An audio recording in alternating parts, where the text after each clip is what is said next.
what I was trying to achieve is having more entry crops for my wheat, hence oilseed rape and beans.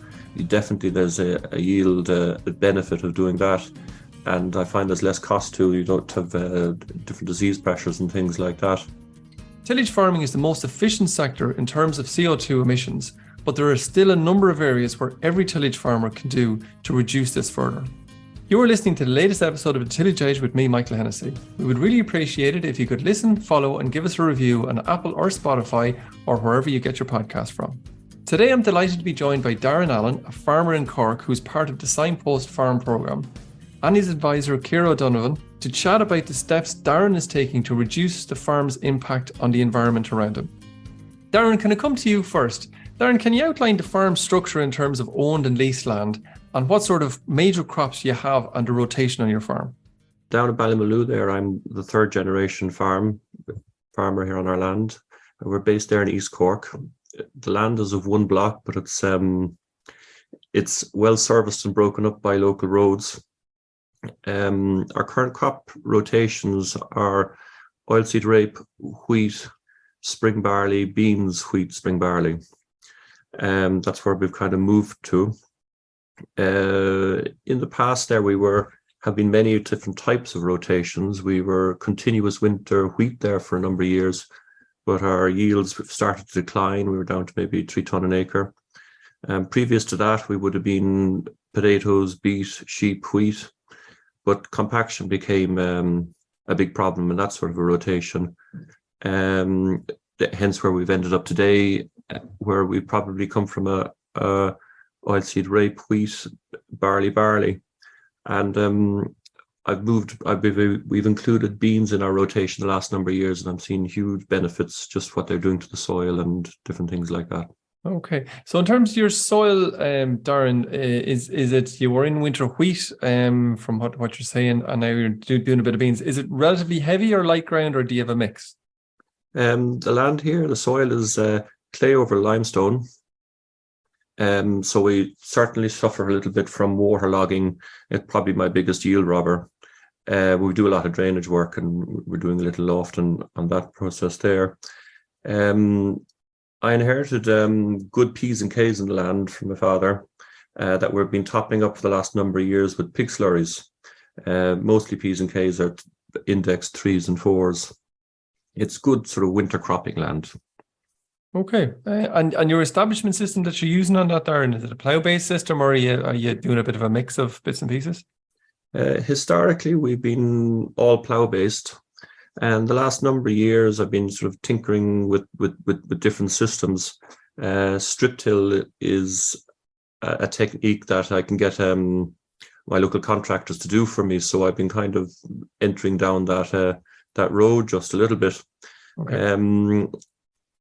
I've had a mixed bag of results with it. It's failed on me straight up. But in the last couple of years, I've kind of understand the principles behind it a little bit better and the journey to enter into it and my soil type.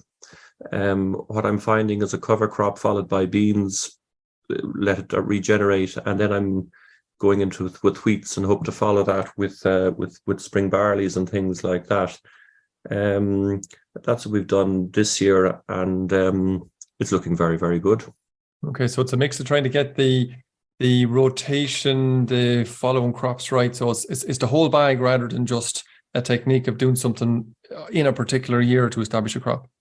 Yeah, like it's certainly like when I started asking questions about it, and things that came back to me were sort of earning the right to be able to cheat, and those type of things were coming back to me.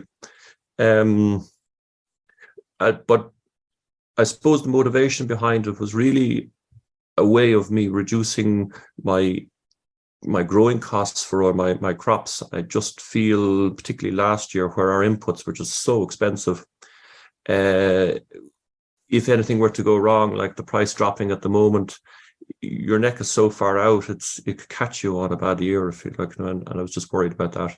Sure. But okay. I'm seeing like huge advantages in it in my second year, so I'm only learning here. Okay, all learning process, I suppose, in farming. Ciara, can I just bring you in for a second? In terms of, you deal with an awful lot of tillage farmers across Cork, East Cork direction. How similar would Darren be to other farmers that you're dealing with? Darren, I suppose, will have a lot of similarities, but also a lot of differences to farmers in the local area.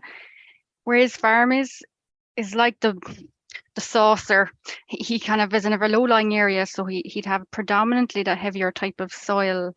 I know a lot of farms in East Cork area, there's a lot of free draining land, an awful lot of spring cropping areas. Malting barley would be a big crop in the area, whereas Darren might be a little bit different. He has always predominantly been winter cropping on the farm. Good wheatland, good heavy ground, suitable for winter cropping rotations, and he's maximized that. So from that perspective, he's I know everyone has their heavy fields and more suited to winter cropping, but Darren is probably more predominantly focused on the winter crops up to now anyway. Rotation wise, he's probably well up there. He has an excellent rotation from listening to him there. He's improved it over time. He's brought in went away from continuous winter wheat to bringing in more break crops, which is positively affecting his winter wheat yields. From an establishment perspective, he'd be very similar to the mainstream in the area in East Cork, using the plough-based system. But we have seen a lot of farmers in the area dabbling in the strip till, particularly I suppose in planting beans. It seems to be gaining in popularity in the area. I see they're seeing, I suppose, the efficiency of it, getting the crops into the ground, and people are dabbling more into it. It's certainly garnering more interest. And from the point of view then, so Darren is part of this Signpost Farm program, and obviously you along with some of your colleagues have had I suppose maybe a more in-depth look into Darren's farm and some of the bits and pieces that's going on in the farm. In terms of the practices on Darren's farm, are there a couple of areas that you think Darren should be particularly proud of, and maybe on the other side of it, a couple of areas that maybe could do with maybe a little bit more attention to bring it to the next level? I suppose when I met Darren first time and getting to know him and getting to know the farm, there's a lot of things I think he should be very proud of. He's obviously not afraid to change things up and try and improve all the time.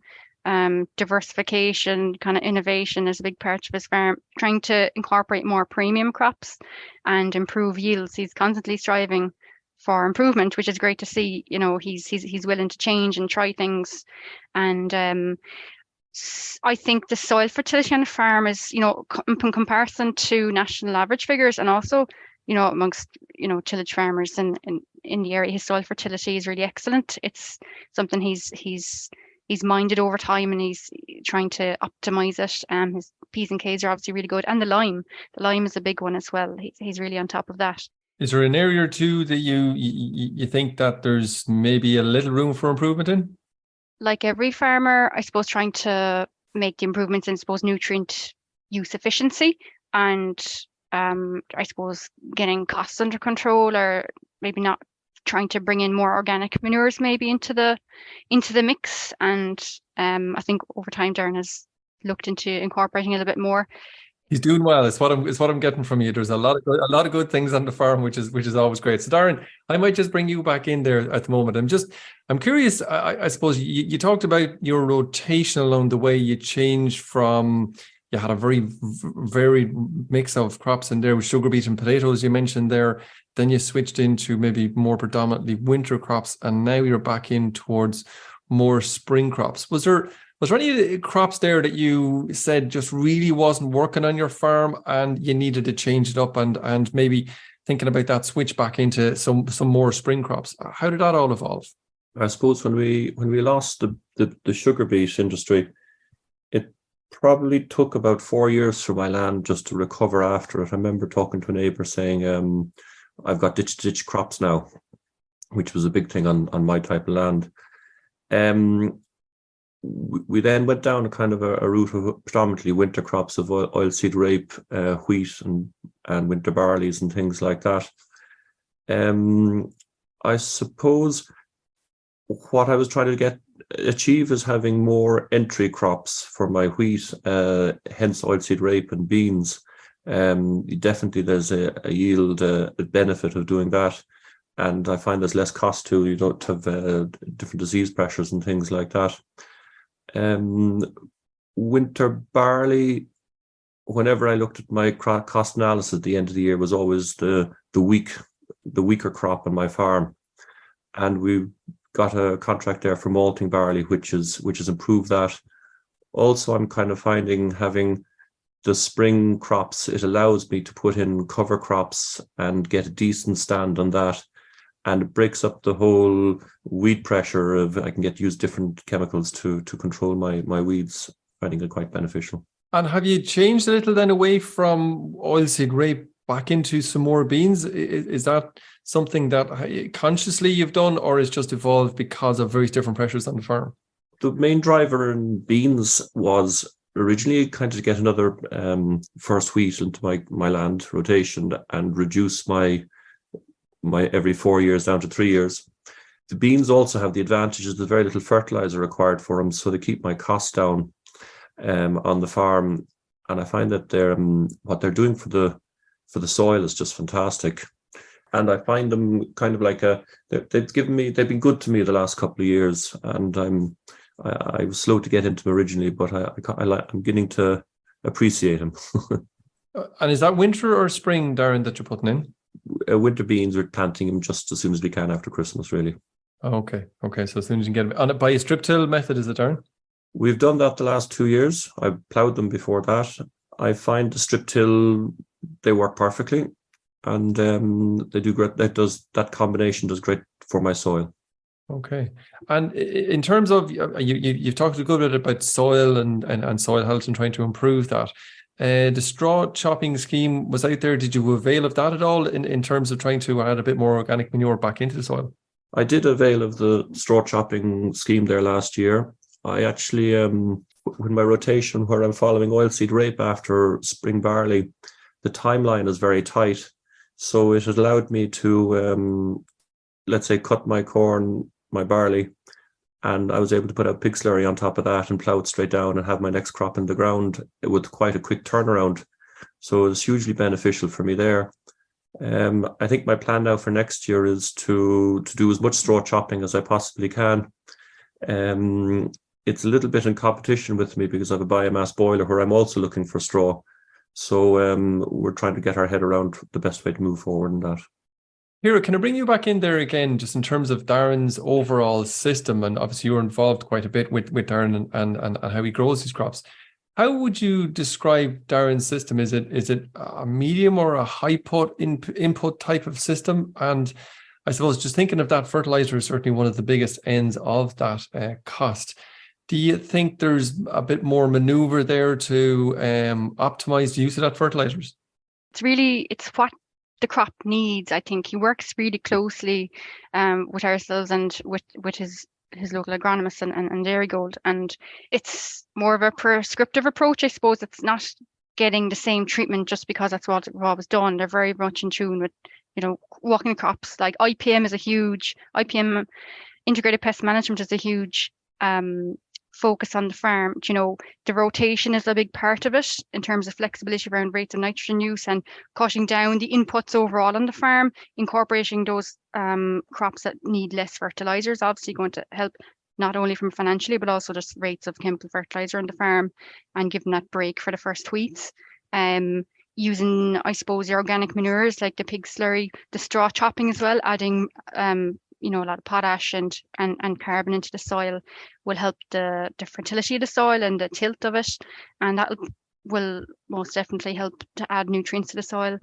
And I suppose our use of slurry, Darren, I suppose, has been over time as well, increasing the use of in-crop application of slurry, so applying slurry to growing crops, which also will potentially help them make savings in chemical fertilizer application, but also on top of that, protected urea. I suppose Darren is kind of more unique, I think, compared to a lot of people I meet in the local area. He actually has kind of, his norm is actually to use urea, like just but he's kind of moving towards more protected urea now, which I think is which kind of makes him kind of stand out. But look, he's a heavier type of land. Maybe it's when he's fertilizing his crops, winter crops, it's suited to the product as well.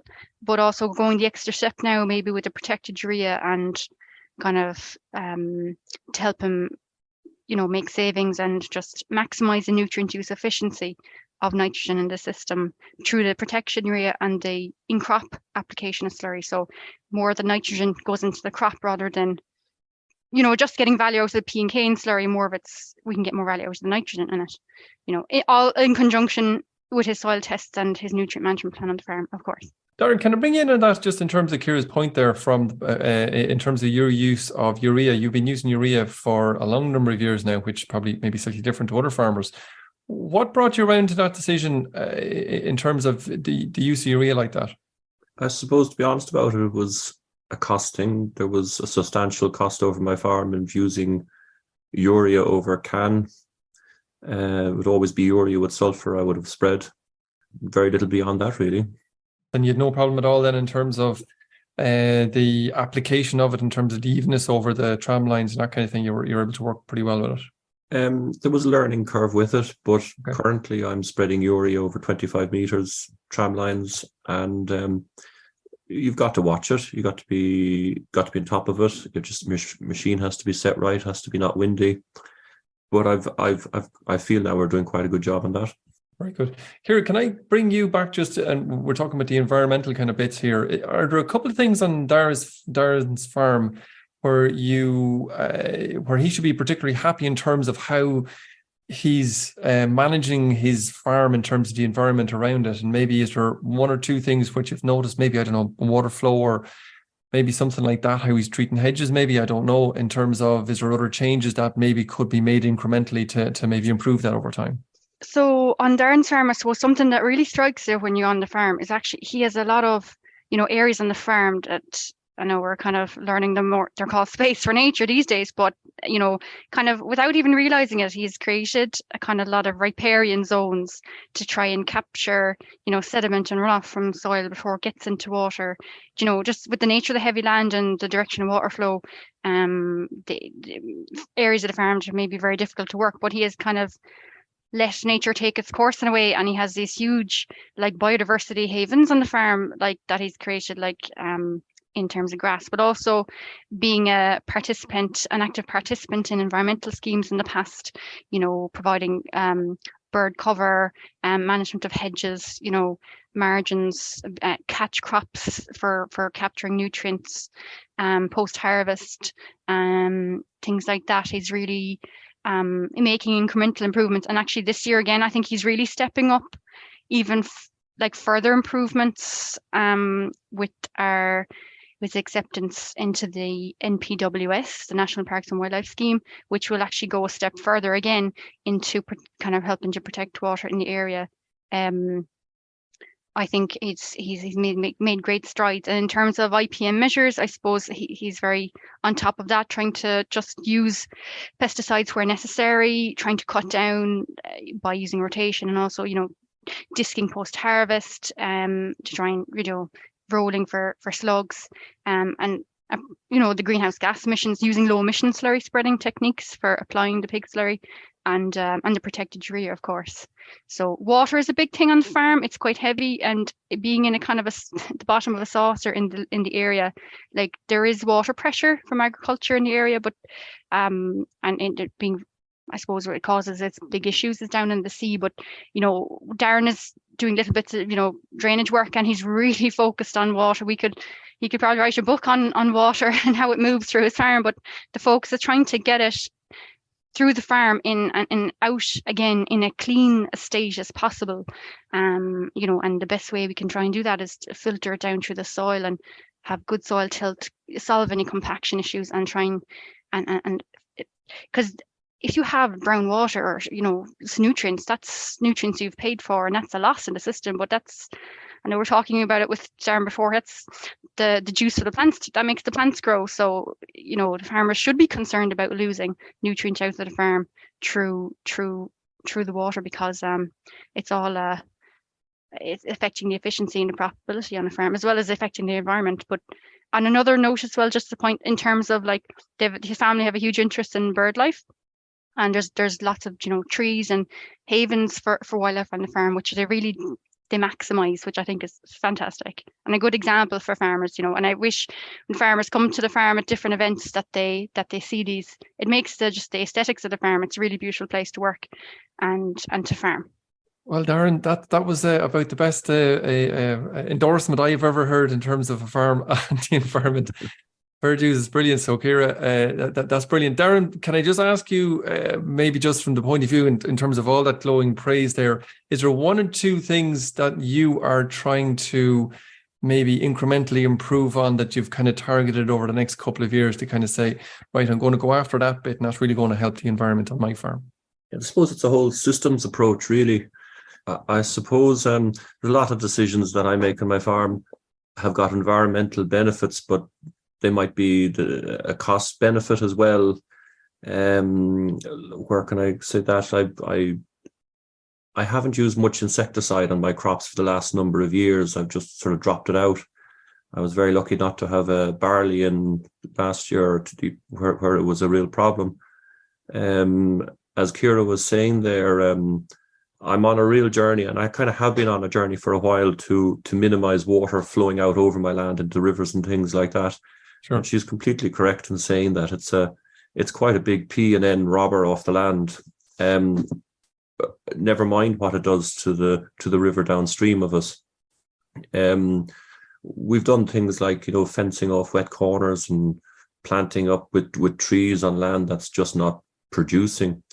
I suppose we're looking at reduced cultivation. That's another one. That's a big one, and it's yet again it's financially driven. We rotate the cutting of hedges around the farm. We try to do it every 3 years. If I leave it longer than 3 years, my contractor starts giving me lip. So so we leave it as long. There, I'm not cutting the whole place, so it's saving money again. As I said, like we do lots of things here. We have a lot of PV on the sheds. We have biomass boilers, so we're producing a lot of our own energy. We really have embraced cover crops. They're just to name a few things, yeah.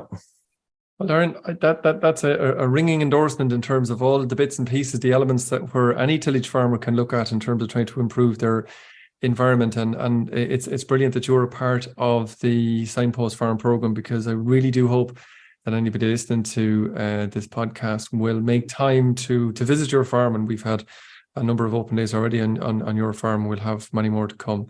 Darren, I really want to thank you for your time. It's brilliant to chat to you about that, and we'll come back to you again. And Ciara as well, thanks very much for your insights as well. You've certainly given Darren a very ringing endorsement of how he's managing his farm. So we'll be chatting to you again, and thanks very much. Thanks, Michael. So that's it for this week, and my thanks to Darren and Ciara for joining me on the podcast. There are 2 events coming up in the Tillage Signpost Farms in the next few weeks to examine how to get the best from slurries and reduce chemical fertilisers. First is on the 28th in Matty Moore's farm near Road Tullamore, and the second is on April the 4th on Tom Barry's farm near Mallow in Cork. Both farms are using pig slurry in growing winter crops and are making substantial financial savings in the process. For more details on the events, go to teagasc.ie/events. Finally, don't forget, if you enjoyed the podcast, and recommend it to a friend or colleague. And as always, rate, review, and follow on Apple Podcast or Spotify so you never miss an episode. And for more information, go to teagasc.ie. I'm Michael Hennessy. Thanks for listening. I'll be back next week with more tillage news and advice.